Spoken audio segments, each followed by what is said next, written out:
And now, the Man in Black takes from his files another case history of an attempt to commit the perfect crime.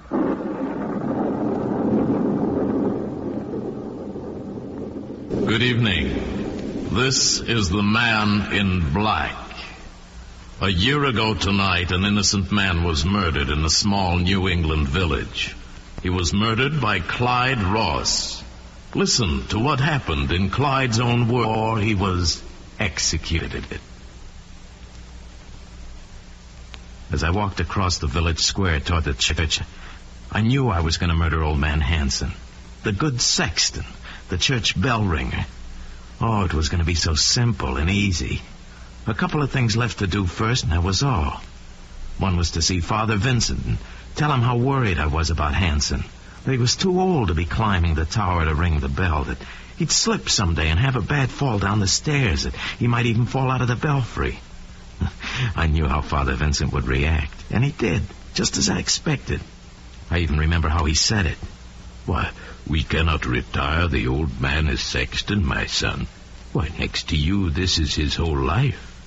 And I remember how I told him that, sure, he was so right, but that I loved Hanson like a father and worried about him.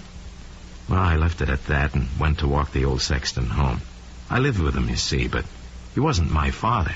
Oh, no, he was just an old goof whose wife had died 5 years ago, and he'd taken me in off the streets. Frankly, I hated the sight of him. But the old man was loaded. He'd saved all kinds of money, and no one to leave it to. So I buttered him up for a year or so and got it all fixed legally. I inherited his money when the old man croaked.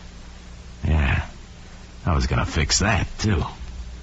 All I needed was a good, simple plan and a witness to say I was somewhere else when it happened.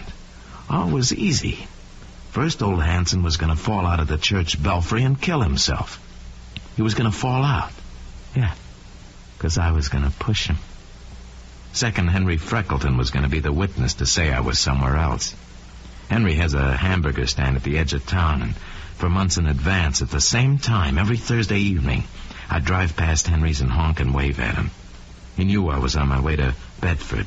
That's a town about 10 miles away, to see a movie. So every Thursday, Henry'd wave me out of town, and a couple hours later, he'd wave me back. So it was established where I went every Thursday night. Clever? But one night, the big night, I didn't go to Bedford. I drove past Henry's all right, but then I circled back on a little wagon road that led to the woods right behind the church. I hid my car there, and in a few minutes I was silently climbing the narrow steps to the belfry. Old Hanson just begun to pull the bell when he saw me, and he smiled at me. I smiled back happily.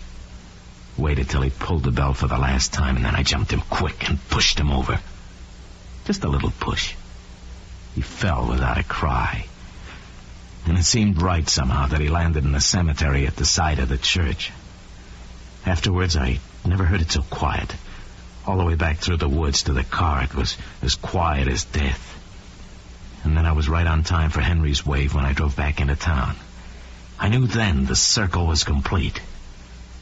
The crime was perfect. Clyde Ross finished his story and said no more. The end is well known.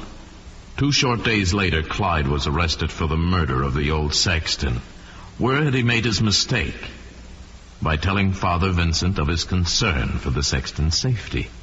Because he'd been so convincing, the good father took the problem to the sexton himself. And old Hanson, touched by Clyde's obvious love for him, devised a signal to assure Father Vincent that all was well.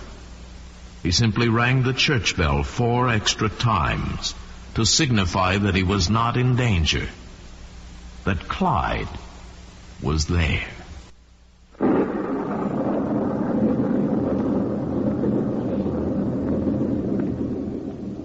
The Man in Black has brought you from his files another case history of an attempt to commit the perfect crime. This is the CBS Radio Network.